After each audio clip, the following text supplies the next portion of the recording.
Namaste students, welcome again. Today we are going to learn an activity. That activity is to test the presence of glucose in a foodstuff. About glucose we have already studied that carbohydrates are basically of two types. One is glucose and second one is sucrose.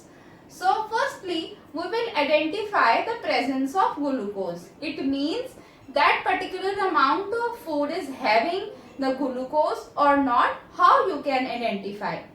For this, let us take some crushed food. I have taken some crushed food and dissolve it in a water. What I have taken? Crushed food and I have dissolved it in a little amount of water like this and shaking. After that, I am having this Benedict solution. This is very important. This is the Benedict solution. It is nothing but it is a chemical reagent. Fine. I will put few drops of Benedict solution into it. What I have done? I have put few drops of Benedict solution into it and shake it well. After that, I have heated that solution for a while. I have heated that solution for a while. Now you will see that I got some kind of solution. Now you will observe the different kinds of colors. If after heating, if you observe the dark red color, if the food stuff that contains the Benedict solution, whenever you heat it, you will observe the different colors. So if you observe the brick red color, the solution turns into brick red color, it means that food stuff is containing high amount of glucose. If the color is yellowish in nature, then that food stuff is having the medium amount of glucose present in it. Or if the solution turns into green, then the low amount, it represents the low amount of glucose is present in the food stuff. So what you have done? You have taken some food stuff and dissolve it in a water, and after that put some few drops of Benedict solution into it and heat it. Fine. After heating, you will observe that if bright red color is there, that food stuff contain high amount of glucose. If the color turns into yellow, then it is having the medium amount of glucose. And if it turns green, it means the low amount of glucose is present.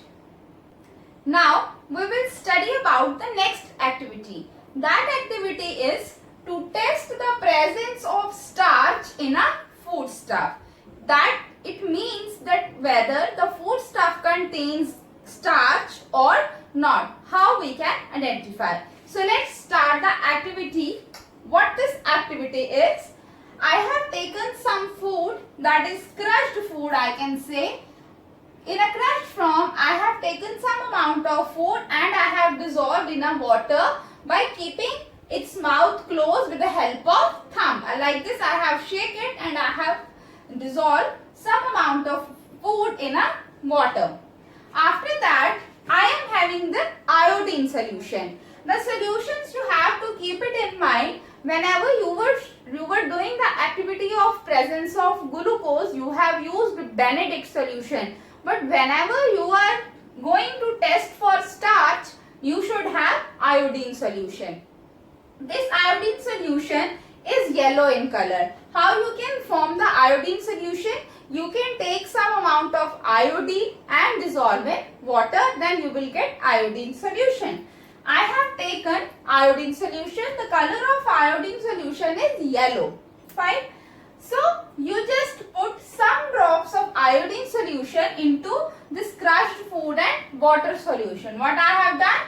Few drops from this I have put some few drops of iodine solution in the crushed food solution. Then what will you observe? You will observe if the color of the solution changes into blue or black.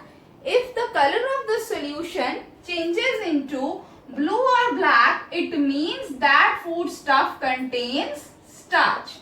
If the color do not change, if it is turned, then fine. If the color do not change, then it means that no starch is present in that amount of food. Now we will study about the next nutrient, that is fats. About this we will study that what fats are, what are the basic sources of fats, and what fats give us. Basically, fats provide us energy. They provide energy to our body. Our body stored fat and it use it as a source of energy during emergency. If we have not eaten something for a long period of time, then our body use that fat. Then the fat stored in our body, it prevent the heat loss and it keep us warm. Why we feel warm? Because of the fat that's stored in our body. So basically we are having two types of fats. One is saturated fat and another one is unsaturated fat. What saturated fats are? Basically saturated fats, they are solid at room temperature, like cheese, butter, cream, meat, etc. They are the sources of saturated fat.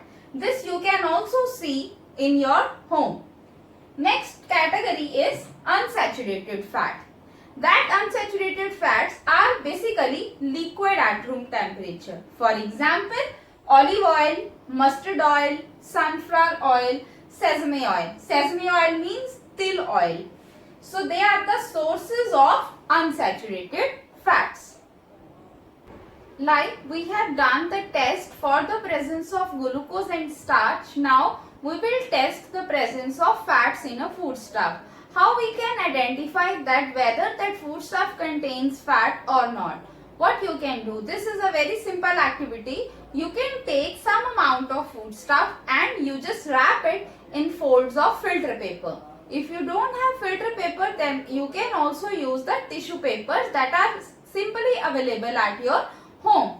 So you can just take some small piece of food sample and you have to keep it in between the folds of the tissue paper or filter paper. What you have to do? You have to press it.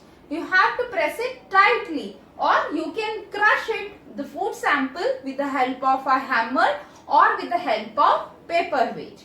Then what you will observe? You will observe some amount of stain that appear on a filter paper. If some oily stain, if I am saying if, it may happen or it may not happen. If it happens, if there is some oily stain present on the filter paper, then it will show that food stuff contains fat. If there is a no stain, then you will say that this food stuff do not contain fat. This you can also have the example of puri. We eat puri in our home. What you are saying? What you do while eating? You just keep the puri in a filter paper or a tissue paper and you just press it down to remove the excess of oil. That shows the presence of oil in the food stuff.